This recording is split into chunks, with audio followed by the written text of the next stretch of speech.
cerita itu penting. Cerita itu penting. Dan cerita itu yang akan menggugah. Manusia itu butuh narasi.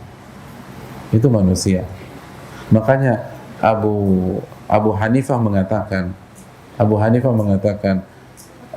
cerita tentang wali-wali dan orang-orang soleh itu lebih aku sukai daripada fikih. Apa maksudnya? Apakah beliau meremehkan ilmu fikih? Enggak. Gimana meremehkan? Beliau satu dari 4 imam madhab dan logika fikihnya terbaik di dunia. Logika fikih Abu Hanifah itu nggak ada tandingannya. Tapi maksudnya kalau kita baca cerita-cerita orang soleh itu fikih real, bukan teori lagi. Itu real, itu nyata, dan nyata lebih menggugah.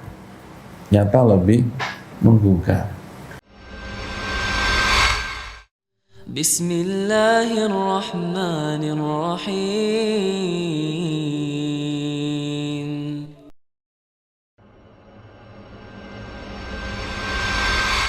Seberapa urgent penting membaca kisah-kisah orang-orang soleh terdahulu, karena sebagian mengatakan penting banget membaca kisah orang-orang soleh terdahulu.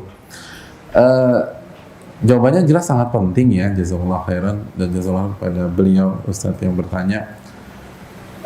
Dan sebenarnya bisa di cover karena isi Al-Quran pun, karena kan kita waktunya nggak banyak nih, jadi kita harus buat skala prioritas dan membaca kisah-kisah umat terdahulu itu sudah ada di dalam Al-Quranul Karim. Dan Allah yang berfirman dalam surat Yusuf ayat 111, Allah katakan laqad kana fi qasasihim ibratun liulil albab, dan telah ada dalam kisah-kisah mereka pelajaran bagi orang-orang yang mau berpikir. Itu pelajaran. Para ulul albab, orang-orang yang berpikir jernih itu baca kisah itu sangat bermanfaat. Makanya kan Al-Quran syarat akan kisah. Kisah Nabi Musa itu panjang lebar di banyak surat. Kisah Nabi Yusuf, lalu kisah Nabi Ibrahim, kisah perang Uhud di surat Ali Imran, banyak sekali kisah. Surat Al-Kahfi kisahnya Zulkarnain, banyak banget kisah. Kisah Nabi Musa dengan Khidir, itu kisah. Dan itu penting. Itu penting, hadirin sekalian. Kenapa demikian? Karena manusia adalah manusia. Manusia itu harus disentuh dengan sisi kemanusiaannya. Harus disentuh. Manusia itu bukan robot, makanya upaya menggantikan manusia dengan robot itu banyak masalah di faktor-faktor ini, gitu, banyak, dan usaha tuh ke arah sana tuh ada. Di Singapura itu ada pameran namanya Human Plus itu tadi upaya menggantikan manusia dengan robot di waktu-waktu. Terus ada sampelnya namanya Nadine itu kalau kita ajak bicara dia bisa respon kita gitu loh. Dan Nadine belum berhijab lagi kan gitu, masih kebuka. Jadi dan nggak bisa, manusia itu harus dimanusiakan. Dan salah satunya adalah manusia butuh teladan, manusia itu butuh contoh, manusia itu butuh cerita. Cerita itu penting. Dan cerita itu yang akan menggugah. Manusia itu butuh narasi. Itu manusia. Makanya Abu Hanifah mengatakan cerita tentang wali-wali dan orang-orang soleh itu lebih aku sukai daripada fikih. Apa maksudnya? Apakah beliau meremehkan ilmu fikih? Enggak. Gimana meremehkan? Beliau satu dari 4 imam madhab dan logika fikihnya terbaik di dunia. Logika fikih Abu Hanifah itu nggak ada tandingannya. Tapi maksudnya kalau kita baca cerita-cerita orang soleh itu fikih real, bukan teori lagi. Itu real, itu nyata, dan nyata lebih menggugah. Dan manusia butuh cerita, hadirin. Manusia itu butuh cerita. Makanya Nabi SAW sering bercerita tentang kisah pembunuh 100 nyawa, itu kan cerita Nabi SAW. Nabi suka cerita, dan Al-Quran penuh dengan cerita,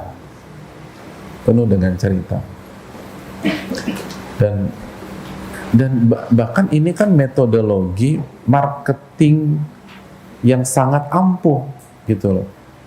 Jadi bayangkan, Islam sudah punya konsep cerita, akhirnya ini dijadikan konsep marketing kan. Betul nggak hadirin? Itu iPhone laku gara-gara apa? Gara-gara Steve Jobs cerita kan. Steve Jobs kan cerita segala macam, ini begini bla bla bla bla bla bla. Pas kamu udah meninggal diganti temannya kan gitu, si Tim Cook itu. Jadi cerita, semua itu cerita. Orang tuh butuh cerita, tapi cerita yang menginspirasi, cerita yang benar-benar ngena. Dan Al-Quran penuh dengan hal tersebut. Cuman kita nggak pernah baca aja, jadi masalah. Kan surat Al-Fil kan cerita tentang Abraham. Jadi sekali lagi, alam tara kaifa fa'ala rabbuka bi ashabil fil kan itu cerita. Cerita itu penting. Makanya kita harus kuat dari sisi cerita. Kenapa? Salah satu faktornya di samping itu juga karena ayat-ayat Allah Subhanahu wa taala kan ada dua, ayat-ayat Allah syariah dan ayat-ayat Allah kauniyah. Itulah yang terdapat di dalam surat Ali Imran ayat 164. Ketika yatlu alaihim ayati, para rasul itu membacakan ayat-ayat Allah. Al-Imam As-Sa'di, Al-Imam Al-Utsaimin mengatakan ayat-ayat di sini itu lebih ke ayat-ayat kauniyah. Apa mesti maksud ayat-ayat kauniyah? Ayat-ayat kauniyah itu apa hadirin? Ayat-ayat kauniyah itu sunnah kehidupan. Sunnah kehidupan. Pattern Allah di dalam hidup. Gitu loh. Sunnah kehidupan.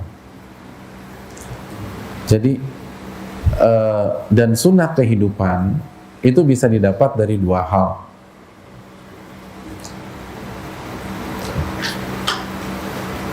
Yang pertama dari pengalaman, kayak misalnya Ustadz Abu Izzi hafizahullah, itu pengalamannya udah banyak banget, udah pernah tidur gelantungan di hutan Sulawesi gitu ya. Jadi udah pernah tahu semuanya deh beliau. Iya beneran, beliau udah pernah tidur gelantungan di hutan Sulawesi. Benar nggak Pak Rusdi? Pak Rusdi mana? Iya benar tuh. Jadi makanya ulama bilang al-barakatu ma'akabirihim, keberkahan itu bersama para kibar. Karena kibar tuh sudah nguasain ilmu secara teori, sudah pernah dan juga udah pernah ngerasain ayat-ayat Allah secara kauniyah. Jadi syariahnya dapat, kauniyahnya dapat. Beda sama fresh graduated. Fresh graduated walaupun IPK-nya 4,9, jangan kaget karena di Saudi itu skala 5. Saya nggak salah sebut. Jadi kalau 4,99999 gitu ya, fikihnya dapat 5, terus misalnya akidahnya dapat 4,9, terus hadisnya dapat 5, pokoknya kalau 4,9 5, 4,9 5. Tapi dia belum ngerti hidup. Dia belum pernah ditaruh di masyarakat. Dia belum pernah taruh di hutan gitu loh sama Pak Rusdi, belum pernah gitu loh. Dia belum pernah pergi ke bau-bau sama Pak Sain, belum. Jadi ayat-ayat syariahnya kuat, tapi ayat-ayat kauniyahnya nggak kuat.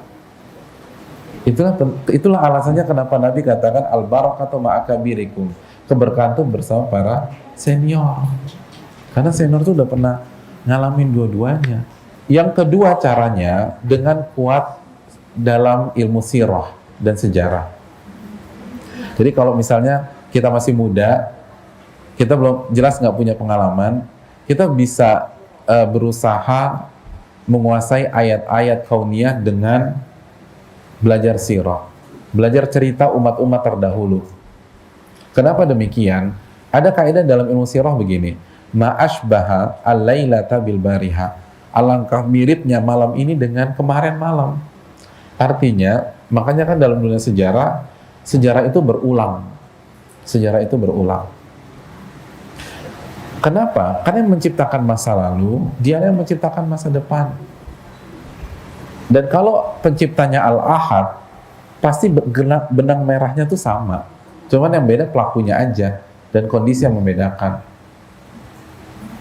Jadi, itulah fungsi kita mempelajari cerita atau sejarah agar menjadi guidance kita untuk hari ini. Khususnya kalau kita nggak punya pengalaman yang banyak.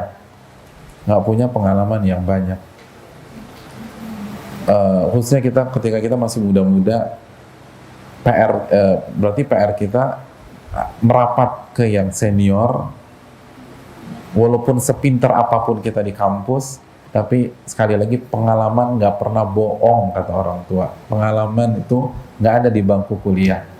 Terus yang kedua, kuatin belajar sirah. Belajar sirah itu seru banget. Sirah itu pelajaran kehidupan. Makanya kita tuh harus punya kelas sirah. Khususnya sirah Nabi Muhammad SAW itu keren banget hadirin. Itu kita belajar hidup di situ.